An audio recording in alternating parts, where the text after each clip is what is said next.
Hello everyone, welcome to our YouTube channel. In आज की video में हम फोरेंसिक साइंस की डेफिनेशन इन इंट्रोडक्शन पढ़ रहे हैं। वो सारे बच्चे जिन्होंने अभी फर्स्ट सेमेस्टर में एडमिशन लिया है, फर्स्ट ईयर में एडमिशन लिया है, उन सभी बच्चों के लिए ये क्लास बहुत ही ज़्यादा इंपॉर्टेंट एंड यूजफुल होने वाली है। Okay, so this is BSc first semester classes criminalistics introduction to forensic science. In आज का लेक्चर शुरू करने से पहले let me remind you all that this is our official application. Okay, so ये क्या है? ऑफिशियल एप्लीकेशन है। इसकी लिंक डिस्क्रिप्शन में है। अगर अभी तक आपने हमारा ऐप डाउनलोड नहीं किया है तो डिस्क्रिप्शन में जाके आप लिंक से ऐप डाउनलोड कर सकते हैं। ओके, सो हमारे ऐप में अवेलेबल है सेमेस्टर क्लासेस। सो कौन कौन सी क्लासेस अवेलेबल है सेमेस्टर की? सो फर्स्ट सेमेस्टर के बच्चों के लिए क्लासेस अवेलेबल है, third semester and fifth semester BSc. So BSc के बच्चों के first semester, third semester and fifth semester, आप कह सकते हो कि जो ऑड सेमेस्टर सभी चलेंगे उन सभी की सेमेस्टर क्लासेस अवेलेबल हैं। सो सेमेस्टर क्लासेस में हम आपका सारा का सारा सिलेबस कवर करेंगे, सैम्पल पेपर्स देंगे for internal and sample papers देंगे फॉर सेमेस्टर। सो इसकी जो वैलिडिटी है, इस क्लास की वैलिडिटी है सेमेस्टर एग्जाम तक वैलिडिटी होने वाली है। सो आप अपने एग्जाम्स के पहले सारे वीडियो लेक्चर्स देख सकते हैं, अपने कॉन्सेप्ट्स क्लियर कर सकते हैं एंड अपने इंटरनल में बहुत अच्छे मार्क्स स्कोर कर सकते हैं एंड अपने सेमेस्टर में भी बहुत अच्छे मार्क्स स्कोर कर सकते हैं। सो ये जो क्लासेस है बहुत ही ज़्यादा हेल्पफुल एंड यूजफुल होने वाली है। सो बीएससी के लिए भी हमारे पास क्लासेस अवेलेबल है एंड एमएससी फोरेंसिक साइंस की क्लासेस भी अवेलेबल है for first semester and for third semester MSc masters forensic science students. So जो एमएससी फोरेंसिक साइंस का कोर्स है उन सभी बच्चों के लिए इंपॉर्टेंट है जिन्होंने ग्रेजुएशन फोरेंसिक से नहीं करी है, वो नॉन फोरेंसिक बैकग्राउंड से है। तो उन सभी के लिए बहुत ही यूजफुल, बहुत ही अच्छी क्लासेस ये होंगी क्योंकि आपको सारा मटेरियल एक ही जगह पे मिल जाएगा, सारे नोट्स एक जगह पे मिल जाएंगे।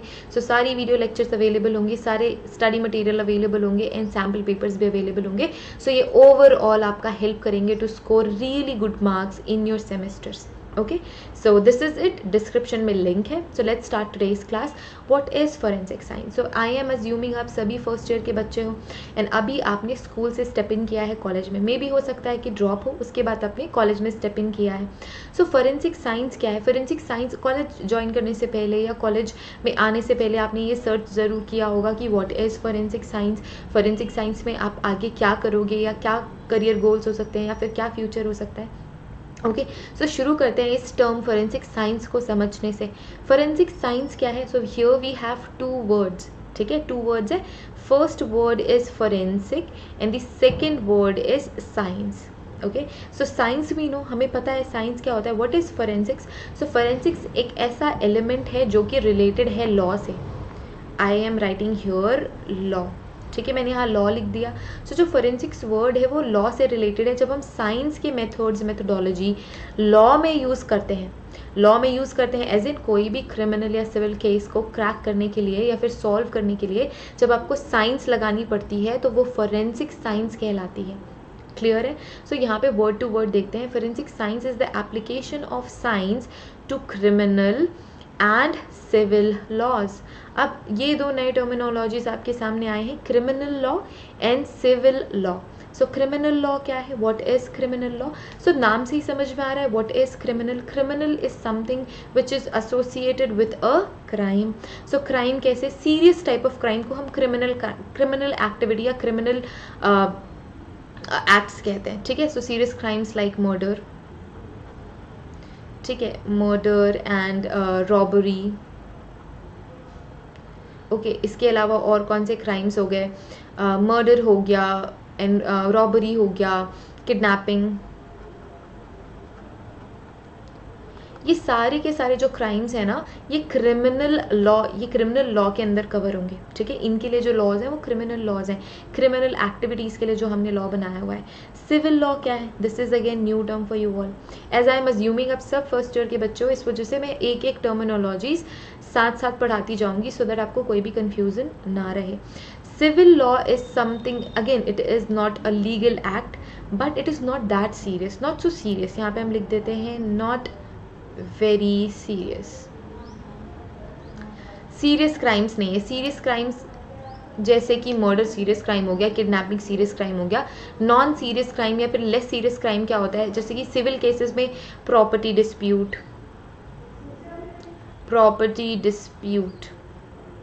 प्रॉपर्टी डिस्प्यूट आ जाएगा, अगर कोई भी लड़ाई झगड़ा चल रहा है, ठीक है, सो प्रॉपर्टी हो गया, एंड देन इसके अलावा विल से रिलेटेड, ठीक है, विल जमीन जायदाद के पेपरों से रिलेटेड, ठीक है, डाइवोर्स से रिलेटेड, ये सारे के सारे सिविल लॉ में कवर होते हैं एंड ये सिविल कोर्ट्स में हैंडल किए जाते हैं. So criminal laws, criminal activities criminal courts में हैंडल किए जाते हैं. सिविल लॉज एंड सिविल जो क्राइम्स होते हैं वो सिविल लॉ में क्या किए जाते हैं, हैंडल किए जाते हैं. ठीक है, अब इसे एनफोर्स कौन करता है, police agencies in a criminal justice system. अब ये पूरा जो हमारा सिस्टम है लॉ से रिलेटेड, लॉ जस्टिस का जो सिस्टम है, इस पूरे सिस्टम को कहते हैं क्रिमिनल जस्टिस सिस्टम.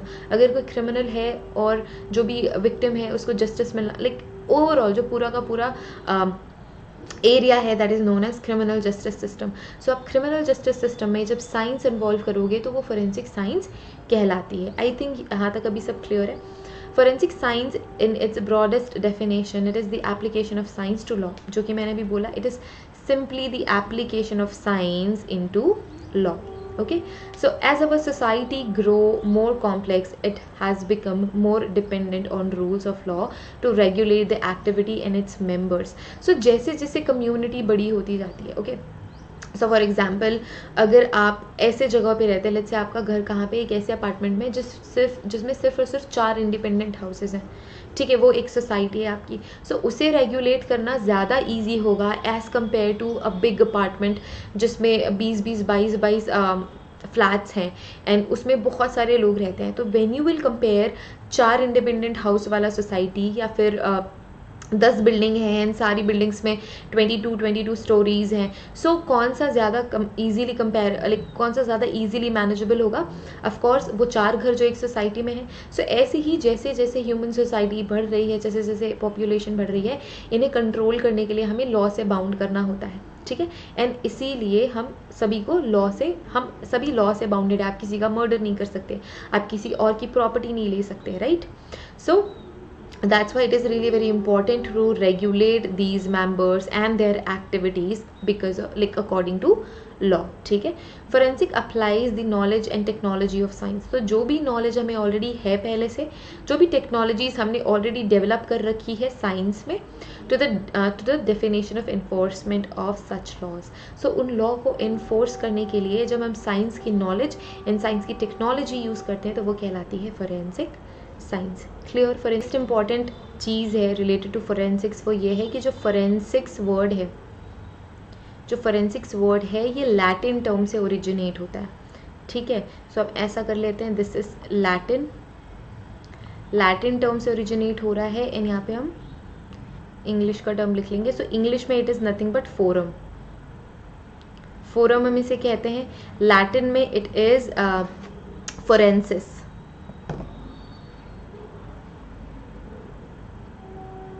ठीक है, फोरेंसिस. सो फोरेंसिस का मतलब भी क्या होता है, इन दोनों का ही मतलब होता है एन ओपन कोर्ट. ठीक है, सो बहुत पहले की बात है, जब हम ऐसे सोसाइटीज़ में रहते थे, ऐसे कम्युनिटीज़ में रहते थे, जब कोई लॉ या कोई भी एक गवर्निंग बॉडी नहीं थी हमारे पास में. सो कुछ ऐसे लोग होते थे जो बहुत ही ज़्यादा नॉलेजेबल होते थे. सो हम उनसे बात क्या करते थे, अगर किसी ने कोई भी क्राइम किया हुआ है तो सब एक जगह इकट्ठे बैठते थे एक ओपन एरिया में एंड फिर ये डिसाइड करते थे कि अगर इस पर्सन ने कोई क्राइम कर दिया है तो इसे क्या सज़ा मिलनी चाहिए. सो पहले सुना होगा कि देश निकाला हो जाता था, कारावास हो जाती थी, इन जेल में डाल देते थे. तो ये सारी चीज़ें छोटी छोटी चीज़ें थी जो कि या तो उस एरिया का गवर्निंग पर्सन मतलब राजा या राजकुमार ये हुआ करते थे.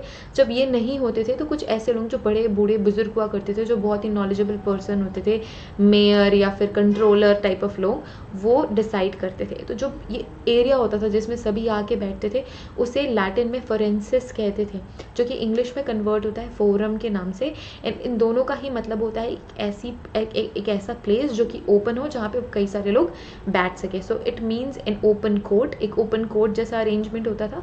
सो आपको ये पता होना चाहिए कि जो फोरेंसिक्स वर्ड है वो लैटिन टर्म से ओरिजिनेट हुआ है. लैटिन टर्म कौन सा है, फोरेंसिस. इंग्लिश में मीनिंग होता है फोरम एंड इसका मतलब होता है an open court. Clear.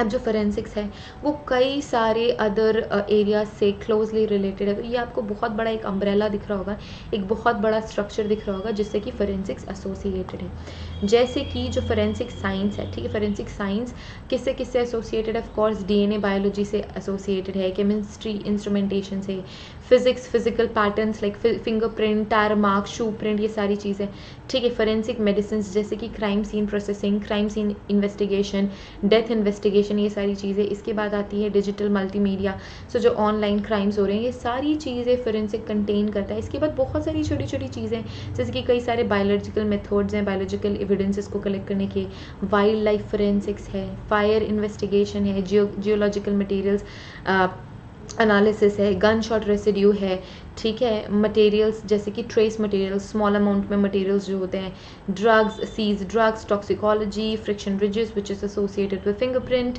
And forensic document examination. So ये सारी चीज़ें रिलेटेड है फोरेंसिक साइंस से। हर एक सब्जेक्ट, हर एक एरिया हम रिलेट कर सकते हैं फोरेंसिक्स से। क्यों कर सकते हैं? बिकॉज आप कोई भी एरिया जब लॉ से रिलेट करोगे तो वो ऑटोमेटिकली फोरेंसिक्स से रिलेट हो जाता है। अगर मैं ब्लड आइडेंटिफिकेशन टेक्निक्स यूज़ करके कोई क्राइम सॉल्व कर रही हूँ और उससे जस्टिस एडमिनिस्टर हो रहा है तो वो हो गई फोरेंसिक बायोलॉजी। अगर मैं केमिकल मेथड्स यूज़ करके जस्टिस एडमिनिस्ट्रेशन की मदद कर रही हूँ या फिर कुछ आइडेंटिफाई कर रही हूँ, केस सॉल्व कर रही हूँ, तो वो हो गई फोरेंसिक केमिस्ट्री, ठीक है। अगर मैंने डायरेक्शन कैलकुलेट किया, अगर किसी ने फायर किया है सो मैंने डायरेक्शन कैलकुलेट किया कि जो भी आपके पास एविडेंसेस है उसके थ्रू अगर आपने डायरेक्शन कैलकुलेट करी, प्रेशर कैलकुलेट करा, है ना, एंड इंजरी कितने प्रेशर से हुई, ये सारी चीज़ें कैलकुलेट करी तो वो हो जाएगी फोरेंसिक बैलिस्टिक्स। इंजरी आप देख के अगर ये बताओगे कि बुलेट का वुंड है या किसी नाइफ का वुंड है या फिर किसी एक्स का वुंड है, तो ये सारी चीज़ें फोरेंसिक मेडिसिन में आ जाएगी, क्योंकि मेडिसिन के थ्रू आप इसे डिकोड कर सकते हैं ना। आप अल्टीमेटली यूज़ कहाँ कर रहे हैं? लॉ के लिए यूज़ कर रहे हैं, तो फिर वो फोरेंसिक मेडिसिन। सो हर एक टर्म के साथ आप फोरेंसिक्स यूज़ कर सकते हैं। कैसे यूज़ कर सकते हैं? क्योंकि हम वो यूज़ कर सकते हैं कोई भी क्राइम के सॉल्व करने में एंड उसके थ्रू जस्टिस एडमिनिस्टर करने में।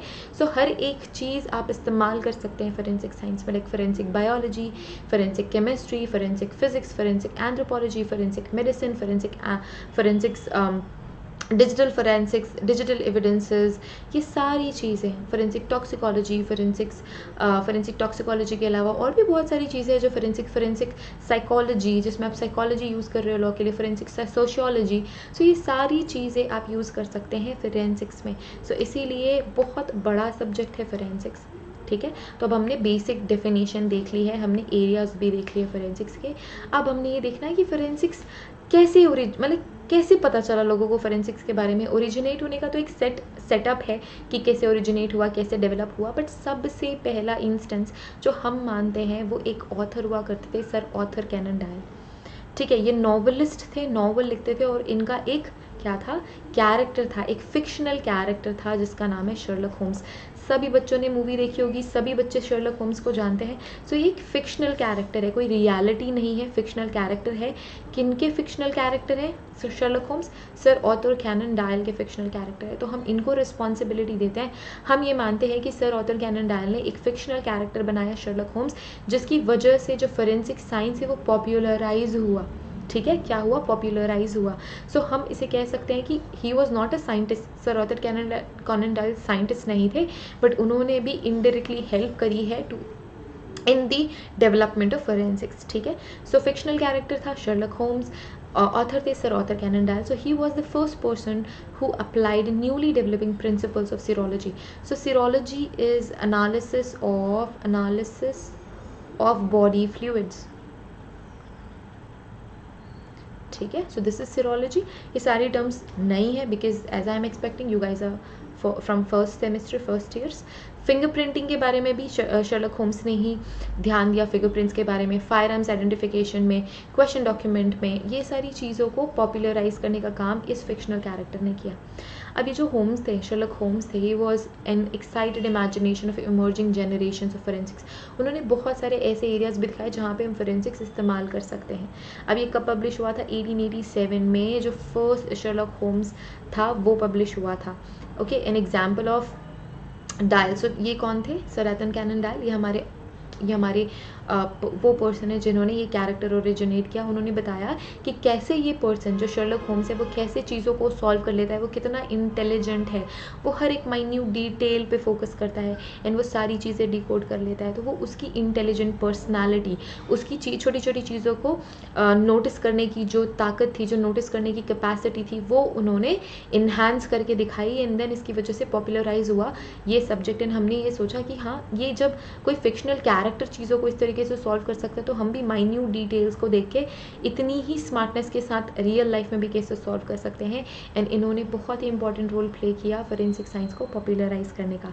सो हम इनको क्रेडिट देते हैं for popularising the forensic science subject. Okay, so here Holmes probe and recognize the potential usefulness of forensic serology in criminal investigation.